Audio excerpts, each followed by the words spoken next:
Hello बच्चों, आज हम पढ़ेंगे magnetic field on the axis of a circular current carrying coil.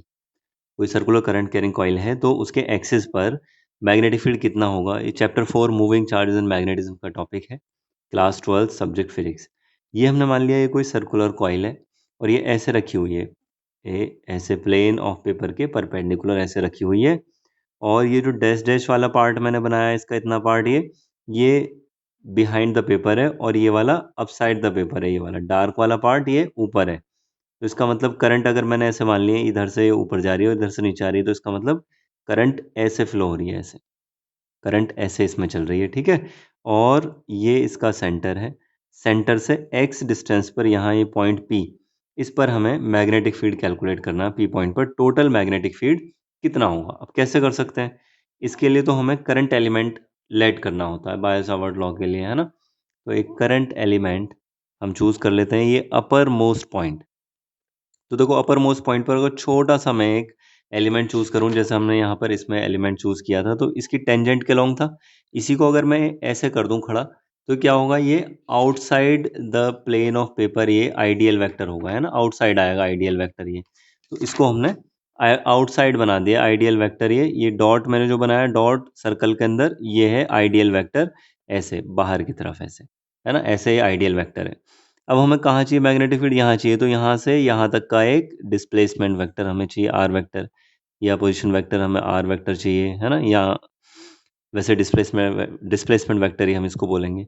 अब देखिए डीबी वेक्टर की डायरेक्शन क्या होगी, ये आइडियल वेक्टर और ये वाला ये आर वेक्टर है। तो डीबी वेक्टर होता है आइडियल क्रॉस आर, आइडियल ए और आर ए इनका क्रॉस प्रोडक्ट। तो मैं क्या करूँगा, फिंगर्स को ऐसे रखूँगा आइडियल से आर की तरफ, ऐसे रखी जाएंगी फिंगर्स। तो थंब किधर जाएगा, थंब ये जा रहा है, डीबी की डायरेक्शन बता रहा है इस आर के परपेंडिकुलर इधर। तो देखो ये रहा आर के परपेंडिकुलर, ये आया डीबी वेक्टर। एक बार फिर समझें, आइडियल वेक्टर ये है और आर वेक्टर ये है, पेपर पर मैंने ड्रॉ किया है। तो आइडियल क्रॉस आर हमें पता करना, तो थंब अपनी फिंगर्स को ऐसे कर्ल करते हुए रखिए इधर से, ये आइडियल से आर की तरफ कर्ल करते हुए ऐसे आप रखेंगे। तो थंब किधर जाएगा, इधर की तरफ। तो डीबी वेक्टर ये आर के परपेंडिकुलर, आप ध्यान रखें कि आइडियल और आर दोनों के ही परपेंडिकुलर होता है डीबी वेक्टर। तो डीबी वेक्टर दोनों के ही परपेंडिकुलर ये आया। अब देखिए डीबी वेक्टर ना तो एक्स के अलोंग है ना वाई एक्सिस के अलोंग है ना। तो डीबी वेक्टर के हम कुछ कंपोनेंट्स में इसको रिजॉल्व कर लेते हैं। ये वाला एंगल मैंने मान लिया, लेट कर लिया, सपोज इट इज थीटा। तो डीबी का इधर कंपोनेंट डीबी कॉस थीटा और डीबी का वर्टिकल मतलब वाई एक्सिस के along component dB sine theta हो जाएगा। अब देखिए एक ही एलिमेंट नहीं है, बहुत सारे एलिमेंट्स हैं और हर एक एलिमेंट में यहाँ पर सेम डायरेक्शन में मैग्नेटिक फील्ड नहीं है। जैसे हमने यहाँ देखा था, इस एलिमेंट का मैग्नेटिक फील्ड यहाँ देखें तो इनवर्ड, इस वाले एलिमेंट का देखें इसका भी इनवर्ड, इस वाले एलिमेंट का मैग्नेटिक फील्ड देखें इनसाइड। यहाँ एक एलिमेंट चूज कर लीजिए, उसका मैग्नेटिक फील्ड भी यहाँ इनसाइड। लेकिन यहाँ पर ऐसा नहीं है, हर एक एलिमेंट का मैग्नेटिक फील्ड सेम डायरेक्शन में नहीं है कि हम डायरेक्टली इसको इंटीग्रेट करके रिजल्ट फाइंड कर सकें। यहाँ हमें कुछ रिजोल्यूशन करना होगा या सुपरपोजिशन प्रिंसिपल भी हमें अप्लाई करना पड़ेगा, तब हम इसको चेक कर सकते हैं। तो मैंने क्या किया, इसके बिल्कुल ये जो आइडियल वेक्टर इसके जस्ट अपोजिट एक ये वाला करंट एलिमेंट वेक्टर हमने चूज किया है, डाउनवर्ड वाला। तो देखें जरा क्या डायरेक्शन आनी चाहिए। आप देख रहे हैं करंट एलिमेंट वेक्टर ये वाला, अगर मैं लूप को ऐसे वर्टिकल रख रहा हूँ तो ये अप साइड था, तो ये वाला किधर है, ये डाउनवर्ड इनसाइड द पेपर, है ना। ये वाला इनसाइड द पेपर जाएगा। तो ये वाला इनसाइड द पेपर हमने करंट एलिमेंट वेक्टर ले लिया, आइडियल वेक्टर इनसाइड। और आर वेक्टर यहाँ पर भी यही आएगा, ये आर वेक्टर ये है, ठीक है। अब इसमें मैग्नेटिक फील्ड की अगर डायरेक्शन चेक करें हम, तो यहाँ डायरेक्शन देखो, आइडियल इधर है, नीचे है आइडियल और इधर ये आर है। तो आइडियल से आर अब इधर आएगा, ऐसे रखना पड़ेगा आइडियल से आर मुझे, है ना। ऐसे करके आर इधर ऐसे जाएगा। तो ये डायरेक्शन इस बार डीबी की डायरेक्शन ये आएगी, डीबी इधर आ जाएगा। लेकिन ड्यू टू सिमेट्री ये एंगल बिल्कुल थीटा होगा, अगर ये थीटा तो ये भी एंगल थीटा। अब देखिए डीबी का एक कंपोनेंट इधर आ जाएगा डीबी साइन थीटा, ये डीबी साइन थीटा, और एक कंपोनेंट इधर आ जाएगा डीबी कॉस थीटा। अब हम देख रहे हैं कि एक्स एक्सिस के लॉन्ग जो कंपोनेंट्स हैं सारे प्लस होते चले जा रहे हैं।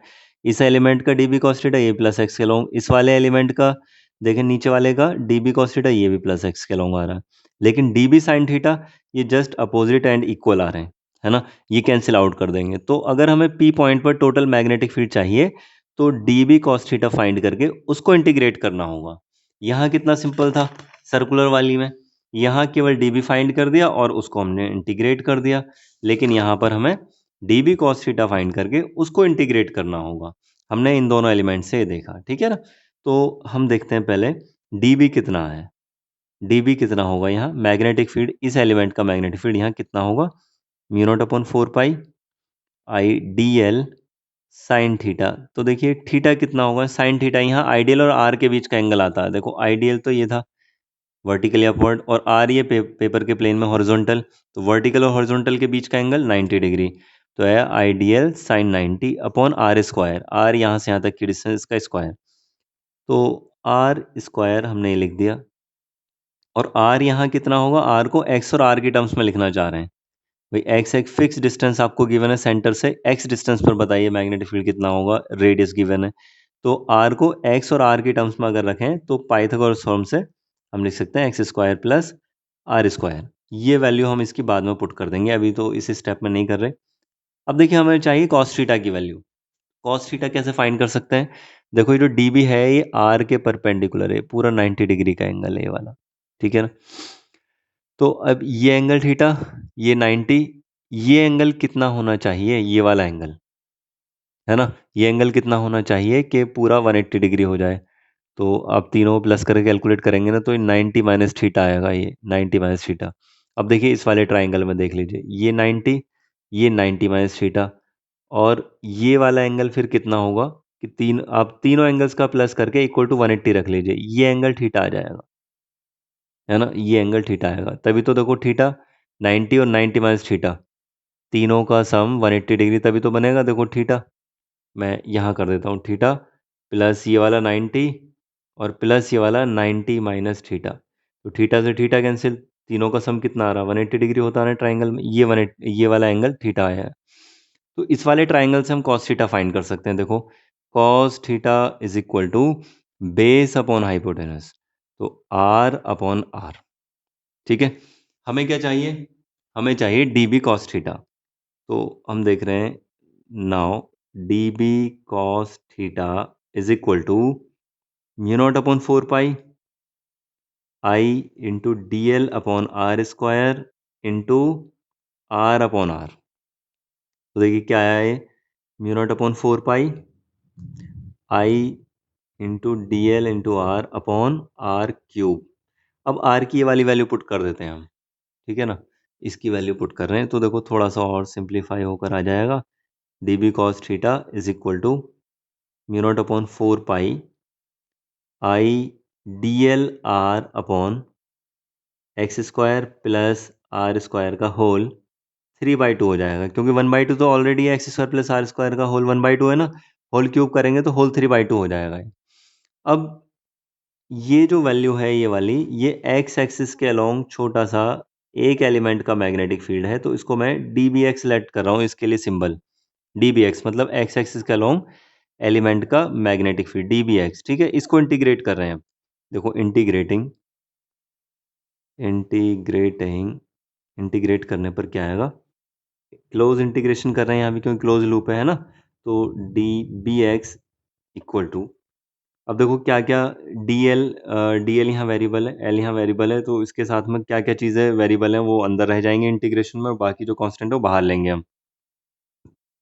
म्यू नॉट अपॉन 4 पाई कांस्टेंट है, बाहर आ गया।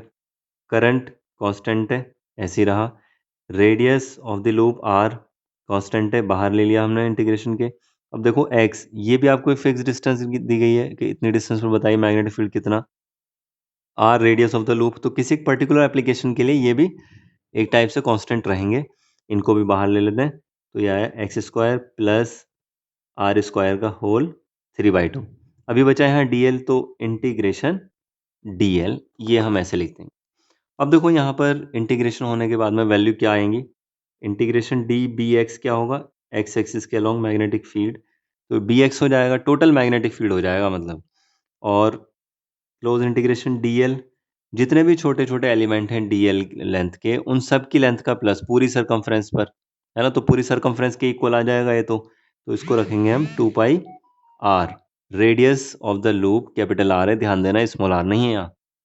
अब ये वैल्यूज रखने पर देखिए B X is equal to mu not upon 4 pi I R upon X square plus R square whole 3/2 into 2 pi capital R. अब देखिए पाई से पाई कैंसिल, 2 से ये वाला 4 2 टाइम्स कैंसिल, तो ये क्या बन जाएगा? It will become B X equal to mu not I R square upon में 2 into X square plus R square का होल 3/2। ये आ जाएगा। देखो एक्स एक्सिस के अलॉन्ग आ रहा है मैग्नेटिक फील्ड। इसको अगर हम वेक्टर्स में लिखना चाहें तो इसको वेक्टर्स में लिख सकते हैं। हमें पता है एक्स एक्सिस के अलॉन्ग है, एक्सिस के अलॉन्ग है, तो मैं लिखूंगा इसको B X vector is equal to mu not I R square upon 2 into X square plus R square whole 3/2 I cap. I cap क्यों? क्योंकि प्लस एक्स के लॉन्ग था ये, है ना। ये रहा, देखो प्लस एक्स के लॉन्ग आएंगे सारे डीबी प्लस होकर। अब बच्चों इसी से अगर हमें यही एक्सप्रेशन डिड्यूस करना है सेंटर के लिए तो वो भी यहीं से कर सकते हैं। At the centre of coil, coil के सेंटर पर, तो कॉइल के सेंटर की डिस्टेंस कितनी है सेंटर से? तो बच्चों अगर ये पॉइंट हम यहीं पर ले आए हैं तो x तो 0 हो जाएगा ना, तो x इक्वल टू 0 पुट कर दीजिए। तो मैं लिख रहा हूँ पुटिंग x इक्वल टू 0। इसमें x इक्वल टू 0 पुट करने पर क्या आएगा? B X equal to mu not I R square, scalar में लिख रहा हूँ पहले मैं, 2 इंटू 0 प्लस आर स्क्वायर का होल 3/2, तो आर स्क्वायर का होल 3/2 करेंगे, 2 से 2 कैंसिल, आर क्यूब, ऊपर आर स्क्वायर है तो ये बन जाएगा। अच्छा एक्स इक्वल टू 0 पुट कर दिया ना, तो एक्स बी 0 लिख दिया इसको फिर हमने, mu not I R R square upon 2 into R cube, तो ये बन जाएगा B not is equal to mu not I upon 2 R. ये एक्सप्रेशन आएगा सेंटर के लिए, वही है सेम जो हमने पहले एक सेपरेट डेरिवेशन किया था इसके लिए, ये वाला mu not I upon 2 R, है ना, वही सेम हमारा ये एक्सप्रेशन भी बिल्कुल सेम वही है। तो बच्चों यहीं रोकते हैं आज की क्लास हम। Thank you.